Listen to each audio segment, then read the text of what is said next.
کما قال علیہ الصلاۃ والسلام۔ چمن کے تخت پر جس دم شہید ان کا تجمل تھا، چمن کے تخت پر جس دم شہید ان کا تجمل تھا، ہزاروں بلبلوں کی فوج تھی، ایک شور تھا، گل تھا۔ جب آئے دن خزاں کے کچھ نہ تھا جز خار گلشن میں، جب آئے دن خزاں کے کچھ نہ تھا جز خار گلشن میں، مالی بتاتا رو رو کر یہاں غنچہ یہاں گلتا۔ محترم حضرات اور پردہ نشین مائیں اور بہنیں، اب تک آپ نے مستقبل کے رہبروں کو سنا اور آپ کے اس مدرسے کے متعلمین تھے، پڑھنے والے تھے، آپ نے سنا۔ قابل تحسین ہے آپ لوگ کہ آپ لوگ ابھی تک تشریف فرما ہے۔ یہ آپ پر ایک شخصی نہیں، ایک ملی فریضہ ہے، اور ملت کے تئیں یہ آپ پر قرض رہتا ہے کہ جب بھی یہ بلائے آپ حاضر ہو، جب بھی یہ آواز لگائے آپ ان کی آواز پر لبیک کہیں، اور ان کو یہ حوصلہ دے اور بار بار ان کی تحریض کرے اور ترغیب دے، اور یہ شعر ان کا شعار بنائے کہ میں رکتا کہاں ہوں عرش و فرش کی آواز سے، میں رکتا کہاں ہوں عرش و فرش کی آواز سے، مجھے جانا ہے بہت دور حد پرواز سے۔ اور انہیں یہ بتلا دو کہ جہاں میں اہل ایمان صورت خورشید جیتے ہیں، جہاں میں اہل ایمان صورت خورشید جیتے ہیں، ادھر ڈوبے ادھر نکلے، ادھر ڈوبے ادھر نکلے۔ یعنی ان کو بیدار کر دو اور بتلا دو تم ہی اس قوم کے رہبر اور ہیرو ہو، تمہیں بیدار ہونا رہے گا، اور تمہیں اس امت کو لے کر کے، اس قوم کو لے کر کے چلنا ہوگا۔ تم ہی اس کے ناخدا ہو، تم ہی اس کے قائد ہو، تم ہی اس کے رہبر ہو۔ اگر یہ آواز دیتے رہے، اگر یہ آواز نہ بھی دے، پھر بھی یہ آپ کی ذمہ داری ہے، پھر بھی یہ آپ پر عائد ہونے والا ایک اہم اسلامی حکم ہے کہ آپ ان کو بیدار کرتے رہے۔ انہوں نے اپنی ذمہ داری تو ادا کی۔ فلولا نفر من كل فرقة منهم طائفة ليتفقهوا في الدين ولينذروا قومهم إذا رجعوا إليهم لعلهم يحذرون۔ یہ آج کا پروگرام، یہ آپ نے عنوان بھی دیکھا ہوگا کہ یہ دینی تعلیمی بیداری کانفرنس ہے اور اصلاح معاشرہ ہے۔ تو ان کی جو ذمہ داری تھی، اپنی ذمہ داری کو انہوں نے ادا کیا۔ قرآن نے کہا کیوں نہیں ان میں کی ایک جماعت گھر سے نکلتی ہے، کیوں نہیں ان کی ایک جماعت باہر نکلتی ہے جس کا مقصد ہو لِيَتَفَقَّهُوا فِي الدِّينِ، کہ وہ دین کی سمجھ حاصل کریں، کہ وہ دین کے اندر رسوخ حاصل کریں۔ وہ صرف رسمی نہیں، وہ صرف کاغذی نہیں، وہ صرف سرسری طور پر نہیں، بلکہ گہرائی اور گہرائی کے ساتھ پڑھتے ہو۔ لِيَتَفَقَّهُوا فِي الدِّينِ کا مطلب ہے کہ وہ پوری گہرائی کے ساتھ، پوری گہرائی کے ساتھ اس کے اندر تک جا کر کے مسئلے کو سمجھتے ہو اور اس کی تعلیمات کو پڑھتے ہو اور قرآن کریم کی غوثی کرتے ہو، اسلامی تعلیمات کی جوہر شناسی کرتے ہو۔ لِيَتَفَقَّهُوا فِي الدِّينِ اس طریقے سے کرے، یہ مدرسے میں رہتے ہوئے، گھر سے نکلتے ہوئے جب وہ علم دین کے لیے گئے تو عزیزان طالب علم، یہ آپ کی ذمہ داری ہے۔ جنہوں نے ابھی یہاں پر تقریریں پیش کی، نظم و نعت کی زمزمہ سنجی پیش کی، مکالمات کی صحرا آفرینی پیش کی، ان کی یہ ذمہ داری ہے، میں ان سے مخاطب ہوں کہ وہ دین کی سمجھ پیدا کرے، صرف سرسری طور پر نہ پڑھے۔ یہ ان کا بنیادی جز ہے اور ان کے لیے کامیابی کی کلید اور اساس ہے۔ پھر اس کے بعد جب وہاں سے آئے اور گاؤں والے کہنے لگے فلاں مدرسے سے طالب علم آیا ہے، یہ فلاں مدرسے کا طالب علم ہے، وہاں سے علم حاصل کر کے آ رہا ہے، اب اس کی ذمہ داری ہے وَلْيُنذِرُوا قَوْمَهُمْ إِذَا رَجَعُوا إِلَيْهِمْ کہ اے طالب علم جب واپس آؤ، واپس آ کر کے اپنی قوم کو ڈراؤ اور یہ بتلاؤ، جو دیکھو کہ غلط کام ہو رہا ہے بتلاؤ کہ دیکھو یہ غلط کام نہ کرنا، کوئی ناپاک رہتا ہے انہیں بتلاؤ ناپاکی یہ اللہ کو پسند نہیں ہے، پاک رہنا یہ آدھا ایمان ہے، کسی بھی شکل میں ہو اگر وہ ٹخنوں سے نیچے اس کو لٹکاتا ہے تو اللہ تبارک و تعالیٰ شب برات جیسی مقدس موقع پر بھی اس کی مغفرت نہیں فرماتا ہے۔ یہ مردوں کے لیے ہے، عورتوں کے لیے تو ٹخنوں کا چھپانا ضروری ہے، وہ ٹخنوں سے نیچے لباس پہن سکتی ہے، وہ پہننا چاہیے، وہ چھپانا چاہیے، یہ مردوں کے لیے ہے، کہیں عورتیں اس طریقے کا لباس اس کو سن کر کے نہ کرنے لگے، یہ مردوں کے لیے ہے، عورتوں کے لیے نہیں ہے۔ عورتوں کے لیے لباس میں تو یہ پسندیدہ ہے کہ ان کا لباس جتنا زیادہ ساتر ہو، چھپانے والا ہو، ڈھیلا ڈھالا ہو اور جتنا بڑا ہو اتنا ہی بہتر ہے۔ اور اسی طریقے سے طالب علموں بتلاؤ کہ اگر کوئی اپنے گھٹنے کو کھول کر کے چلتا ہے، کوئی صرف چٹا پہن کر کے چلتا ہے یا ایسی جگہ وہ نہاتا ہے جہاں سے لوگوں کا گزر ہوتا ہے اور اس کے ناف سے لے کر کے اس کے گھٹنے کے درمیان کا کوئی حصہ کھلا ہوتا ہے، انہیں بتلاؤ یہ سطر کا حصہ ہے، اس کا چھپانا لازم ہے، اس کا چھپانا ضروری ہے۔ ایسا نہیں کہ صرف نماز میں، ایسا نہیں کہ صرف اللہ کے سامنے، ہر ایک کے سامنے اس کا چھپانا لازم اور ضروری ہے۔ اگر کوئی اس کو کھولتا ہے دیکھنے والا بھی گنہگار ہے، دکھانے والا بھی گنہگار ہے، کلاہما ملعونان، دونوں کے دونوں لعنت کے مستحق ہیں۔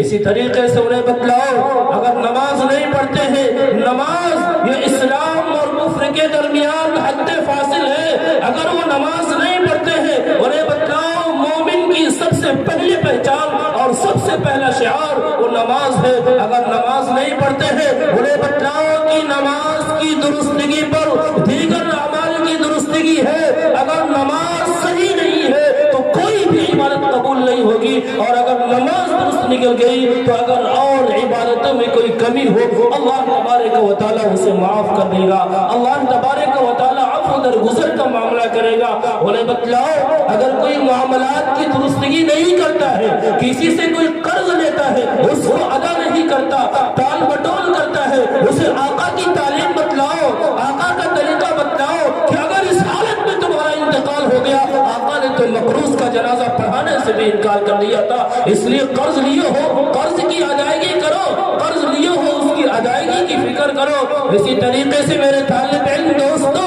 بتلاؤ اپنے نوجوان ساتھیوں کو، بتلاؤ اپنے ان لوگوں کو جو آپ کے گاؤں میں، آپ کے ساتھ میں، آپ کے پڑوس میں رہتے ہیں، انہیں سکھلاؤ، یہ سکھلانا بھی ذمہ داری ہے اور پڑوسیوں کا سیکھنا بھی ذمہ داری ہے، دونوں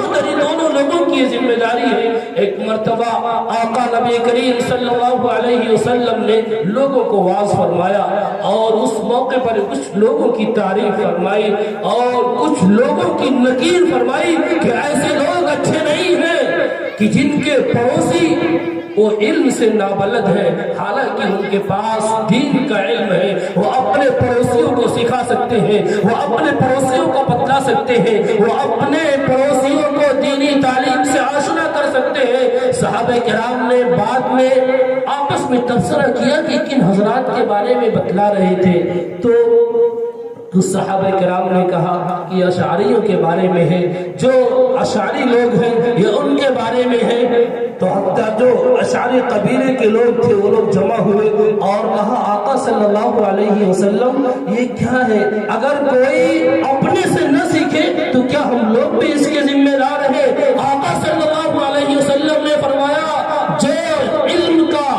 جو طالب علم ہو، جو علم کا، جو دین کا علم رکھتا ہو، اسلام کا علم رکھتا ہو، اس کو چاہیے کہ اپنے پڑوسیوں کو سکھلائے، اگر نہیں سکھلاتا ہے تب بھی غلطی پر ہے، اور اگر پڑوسیوں کے اندر طلب نہ ہو تب بھی ان کو بتلائے، اگر ان کو تب بھی نہیں بتلاتا ہے تب بھی وہ خطا کار ہے۔ یعنی دونوں صورتوں میں اشعری قبیلے کے لوگوں نے